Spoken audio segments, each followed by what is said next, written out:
혼적인가 영적인가 파트 2 잭 푸닌. 자기 의지를 꺾는 것은 고통스럽습니다. 어린아이들 보고 자기 의지를 꺾으라 해보세요. 그들이 고통스러워 합니다. 여러분과 저도 그건 고통스럽습니다. 아버지의 뜻을 행하기 위해 우리 뜻을 꺾는 것요. 이것이 영성, 가장 높은 지성소의 단계의 비결입니다. 우리 생각이나 감정에 잘못된 게 없습니다. 예수님도 생각, 마인드를 사용하셨어요.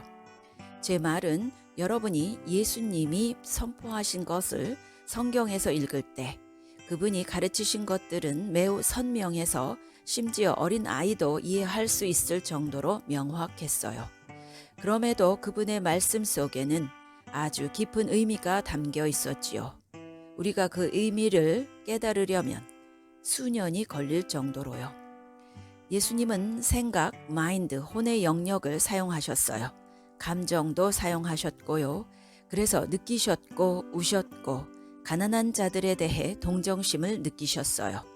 아이들이 하나님을 찬양할 때는 흥분하기도 하셨고요.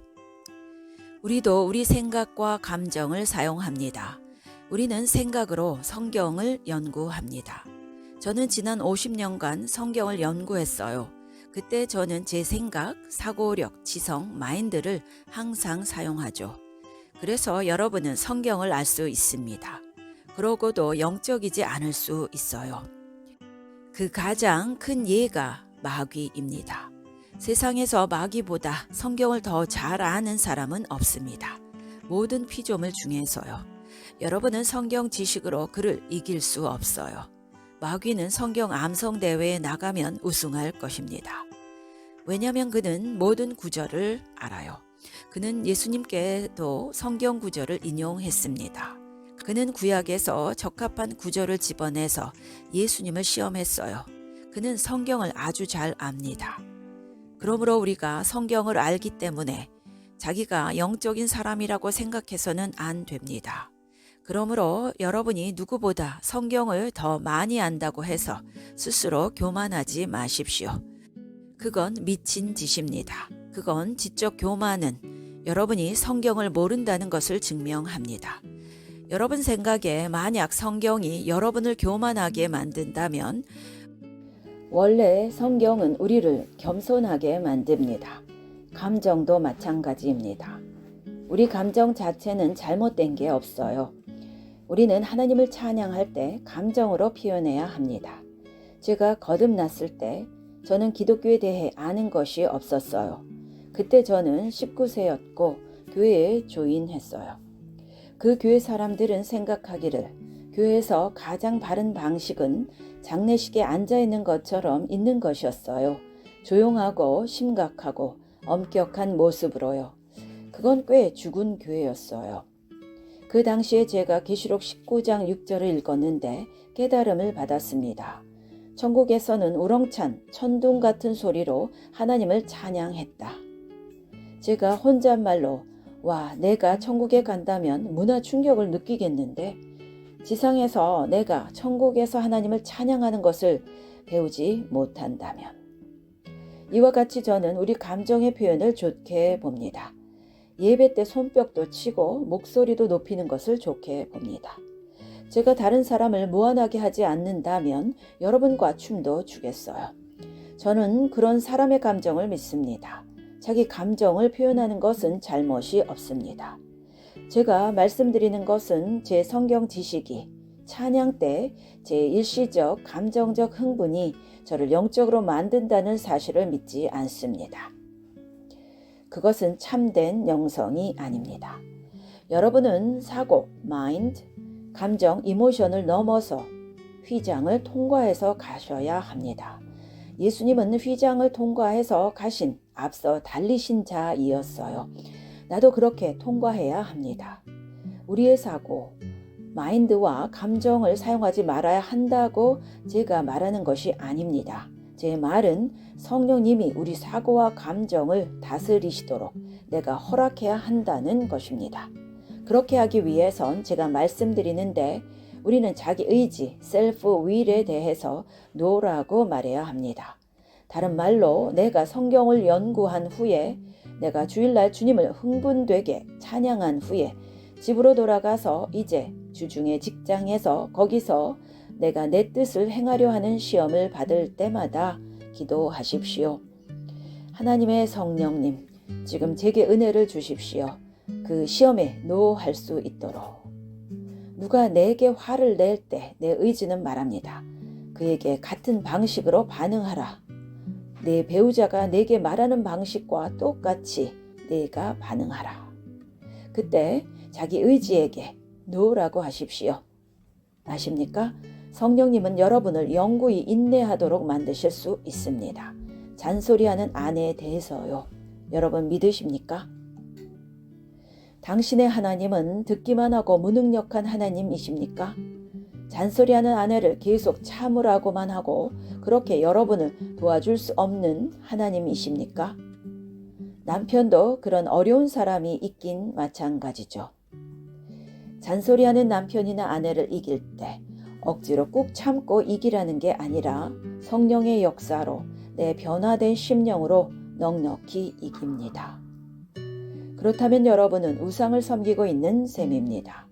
성경의 하나님이 아니라요. 하나님은 우리에게 성령을 부으십니다.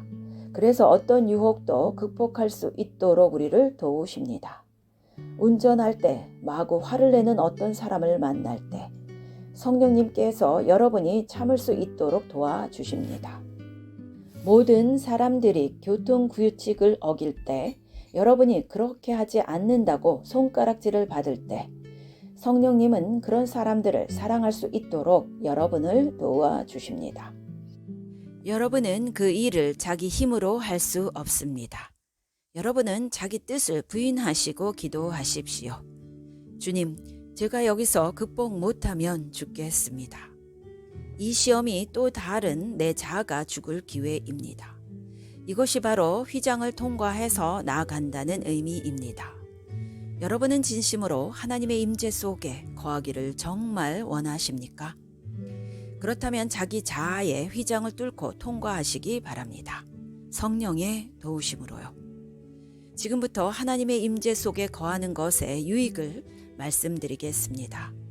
여러분이 휘장을 통과해서 지성소로 가시면 제게 큰 도움을 주었던 구절을 말씀드리겠습니다.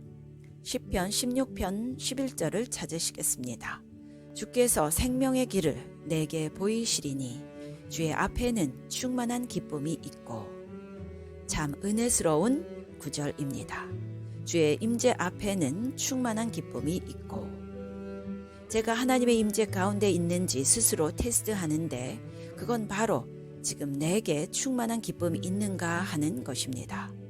그렇다면 나는 주님의 임재 속에 있는 것입니다. 일주일 내내 하루 24시간 중에 언제든지 만약 내가 충만한 기쁨을 잃어버렸다면 나는 스스로 이렇게 말해야 합니다. 어떤 이유인지는 모르지만 나는 지금 하나님의 지성소에 있지 않아. 나는 하나님의 임재 속에 있지 않아. 그 이유는 내가 지성소에서 빠져나온 것인데 왜냐하면 내가 어떤 상황에서 내 뜻을 거부하기를 원치 않았기 때문입니다. 나는 내 뜻을 주장했습니다. 나는 그 상황에서 예수님이 가신 자기 부인의 길을 가길 원치 않았습니다. 그래서 내가 하나님의 임재로부터 되돌아 나온 것입니다. 이것이 바로 우리가 그렇게 자주 풀이 죽는 이유입니다. 우울하고 기쁨이 없었습니다. 제가 거듭나고도 수년 동안 그렇게 살았어요. 저는 자주 용기를 잃었고 우울했으며 침울했고 화를 냈습니다. 여러분도 말해보세요. 소위 저는 평균적인 크리스찬이었습니다. 거듭나서 천국길에 들어섰지만 주중에는 패배하는 삶을 살았어요. 그러다가 주일 아침에는 하나님을 찬양하며 손뼉을 쳤습니다. 제가 기도했어요. 주님, 저는 이렇게 사는 것이 싫고 실증납니다. 저는 위선자입니다. 주일날에는 이렇다가 주중에서 다른 모습입니다. 저는 그렇게 살고 싶지 않습니다. 예수님은 그렇게 살지 않으셨어요. 그분은 계속적으로 영적이셨어요. 왜냐하면 그분은 결코 자기 뜻대로 행하지 않으셨거든요. 주님은 항상 휘장 가운데로 가셨고, 그래서 우리에게 앞서 달리시는 자가 되셨습니다.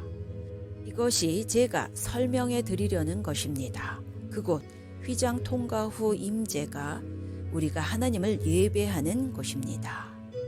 여기 또 다른 은혜스러운 구절이 있는데 요한복음 4장 23절부터입니다.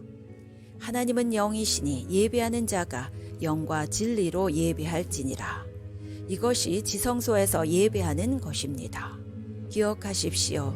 그들은 구약 시절엔 그렇게 할 수 없었어요. 그들은 하나님을 오직 몸으로 예배했습니다. 손뼉치고 소리 높이고 노래하고 손을 들어서 하나님을 찬양합니다 하며 예배했습니다. 구약 때 그들은 자기 혼으로 예배했습니다. 그들의 사고와 감정으로 고조되면서요. 그러나 영으로 예배함은 이게 뭡니까? 앞 구절을 봅니다. 요한복음 4장 23절. 때가 오니 예수님이 말씀하셨죠. 그때는 오순절 날을 가리킵니다. 때가 오나니 지금 이때라. 참되게 예배하는 자들은 영과 진리로 예배하느니라. 이것이 오순절 이후 우리가 가지는 특권입니다. 이제 우리는 지성소에 들어갈 수 있게 되었습니다. 아버지를 계속 예배할 수 있게 되었습니다. 때가 오나니 아직 아니라. 아직은 휘장이 찢어지지 않았어요. 너희는 아직 지성소엔 오지 않았다. 그러나 그 때가 오고 있다. 그 휘장이 찢어졌을 때, 성령이 부어졌을 때 사람들은 하나님을 영으로 예배할 수 있게 되었어요. 우리가 예배할 때 우리의 사고, 마인드를 통해서 예배함으로 하나님께 찬양드립니다. 우리의 감정을 통해서 예배함으로 하나님께 찬양드립니다. 그러나 저는 여러분께 촉구합니다. 이런 자기 부인의 삶을 살아서 휘장 가운데로 들어가십시오. 우리가 기도하는 것은 무엇을 의미합니까? 하늘에 계신 우리 아버지여. 아까 그 찬양을 불렀는데요. 기도란 당신의 뜻이 내 삶에 이루어진 것입니다. 하늘에서 이루어진 것처럼. 천국에서 천사들이 어떻게 하나님의 뜻을 행합니까? 아십니까?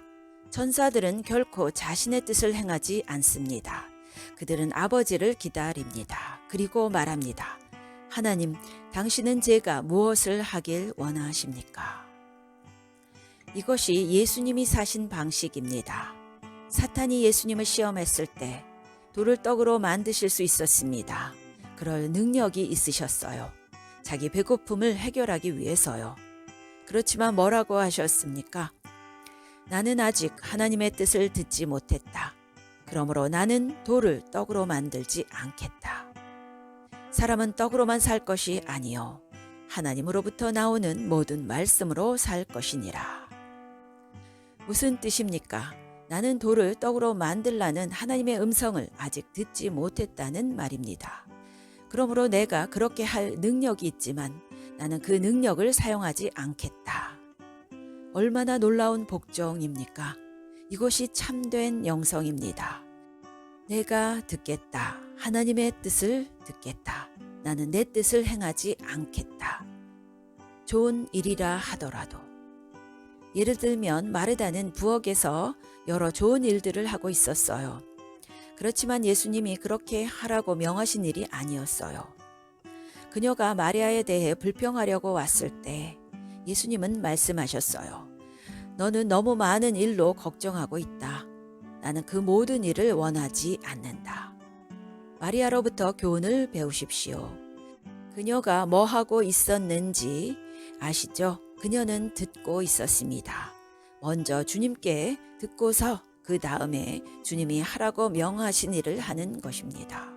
고린도전서 4장 2절을 리빙 바이블은 이렇게 풀어서 은혜스럽게 잘 번역했습니다. 종에게 있어서 가장 중요한 일은 그 주인이 자기에게 하라고 한 그 일을 하는 것이다. 그것이 바로 충성된 faithful의 의미입니다. 이것이 바로 휘장을 지나서 임재 속에 사는 삶을 의미합니다. 그러므로 예배, 월십은 그저 감정적 고조가 아닙니다. 참된 예배는 그것을 넘어서 그저 절하는 것을 넘어서 신약 성경과 구약 성경에 수백 번 나옵니다. 제가 여러분께 권장합니다.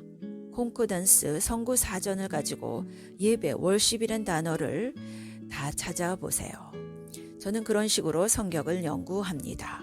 콩코던스로 신구약 성경을 모두 찾아보면서 제가 발견한 것은 예배, 월십이란 하나님 앞에 절하며 주권을 인정하는 것인데, 만약 여러분이 그것을 한다면 사람들은 우상에게도 똑같이 그렇게 예배합니다. 오늘날에는 돈에게 그렇게 예배하죠. 돈 앞에 엎드려 절하며 나는 당신이 뭘 시키든지 그대로 하겠습니다 합니다. 돈이 그들의 우상입니다. 그러나 예수 그리스도를 예배하고 아버지를 예배하는 것은 엎드려 절하며 말하기를 주님 당신은 제게 모든 것입니다.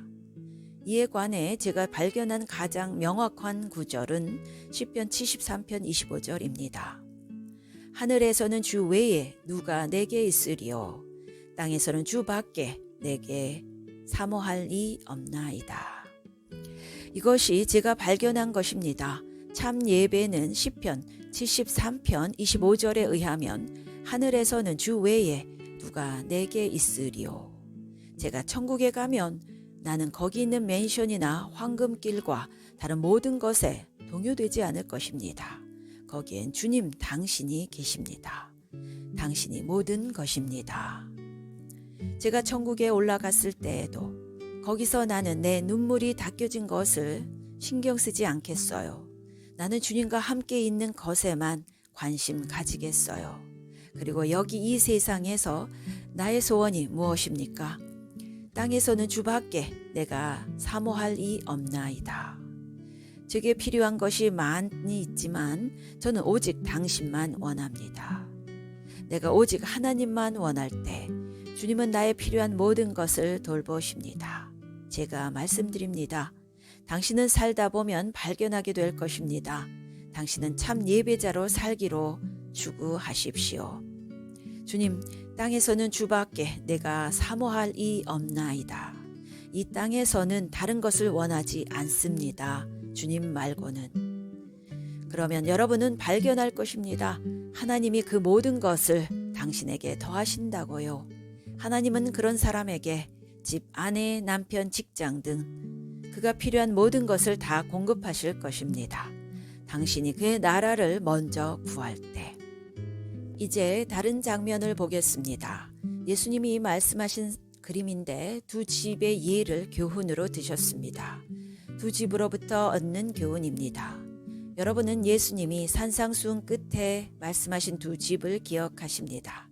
마태복음 7장 24절을 제가 펴서 보겠습니다. 누구든지 내 말을 듣고서 오늘날 이것은 우리가 성경을 읽거나 교회에 오는 것을 의미하죠. 여기서 우리는 하나님의 말씀을 들으니까요. 그대로 행하는 자는 이것이 중요합니다. 다른 말로 그는 그저 이해하는 것으로 끝내지 않았어요.